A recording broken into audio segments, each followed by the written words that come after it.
اللہ تعالیٰ اتنے احسانات کرتے ہیں بندے پر، ہمیں تو ان کا پتہ بھی نہیں چلتا کہ کیسے کیسے احسانات ہیں۔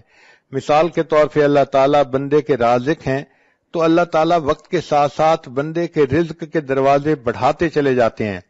ایک علمی نکتہ ہے، بچیاں اس پوائنٹ کو نوٹ کریں کہ دیکھیں جب بچہ اس دنیا میں پیدا ہونا ہوتا ہے تو ماں کے پیٹ میں اس کے رزق کا ایک دروازہ ہوتا ہے، وہ ایک تعلق جو ماں کے جسم کے ساتھ بچے کے جسم کا ہے، وہ ایک آنت ہوتی ہے جس کے ذریعے سے خون اس بچے کو مل رہا ہوتا ہے، غذا مل رہی ہوتی ہے، اور بچہ اسی کے ذریعے سے ماں کے پیٹ میں پل رہا ہوتا ہے۔ تو گویا ماں کے پیٹ میں انسان کے لیے رزق کا ایک دروازہ تھا۔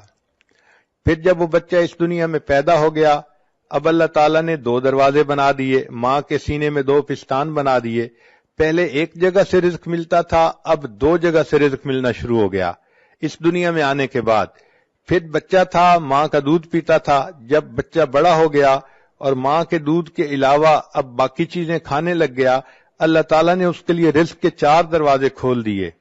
ایک دروازہ لحمیات کا یعنی گوشت کا، ایک اجناس کا یعنی گندم روٹی چاول وغیرہ کا، اور ایک مشروبات کا کہ اللہ تعالیٰ نے انسان کے لیے وہ بھی اور ایک ثمرات کا یعنی پھلوں کا۔ تو یہ چار طرح کا رزق انسان کو جوانی میں ملتا ہے۔ ماں کے پیٹ میں ایک راستہ تھا، جب پیدا ہوا اور بچہ تھا تو سینے سے دو راستے بن گئے، پھر جب بڑا ہوا تو اللہ نے چار راستے بنا دیے، اور اگر یہ نیکی کی زندگی گزار کے اس دنیا سے جائے گا تو جنت کے 8 دروازے کھلیں گے، یعنی 8 راستے رزق کے جنت میں اس کو مل جائیں گے۔ تو دیکھیے وقت کے ساتھ ساتھ اللہ تعالیٰ کس قدر اپنی نعمتیں اس بندے پر بڑھاتے چلے جاتے ہیں۔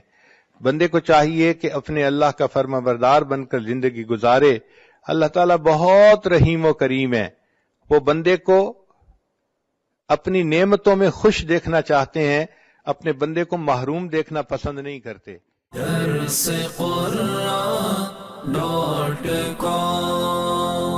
www.darsequran.com